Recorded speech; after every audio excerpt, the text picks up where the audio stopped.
If Canadians see the United States as more of a threat these days, that doesn't come as much of a surprise to Sarah Douay.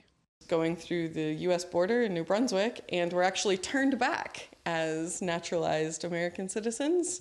Douay holds dual citizenship. She's a tour guide at the S&L Railway Museum in Louisbourg and says she typically doesn't advertise her American roots these days, given the strained relationship between the two countries. Growing up in the US, you want to still hold on to that, but being Canadian living in Canada, you have to kind of look out for that side as well. So yeah, I'm a little nervous. We asked people in 25 countries which country they see as their most important ally and which they see as their greatest threat. A recent survey by the Pew Research Center in Washington, D.C. found that 59% of Canadian respondents currently see the U.S. as a threat.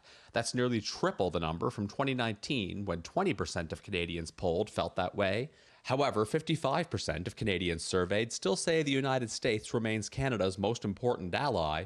Most see it as an economic threat to their country, but again, Canada and Mexico stand out as the only countries where more than half of the people who named the US as a threat say it's a great deal of threat to their country's national security as well. Most of them, too, are kind of saying they're trying to escape, for lack of a better term. Back at the museum in Louisbourg, Douay says she's surprised by how many Americans have come through the doors so far this summer, and that if Canadians are avoiding travel south of the border, that doesn't necessarily appear to be happening the other way around. A lot of them are very sorry and apologetic. I did meet one woman who had a sticker that said Trump and had a little X through the name, so that was kind of interesting to see.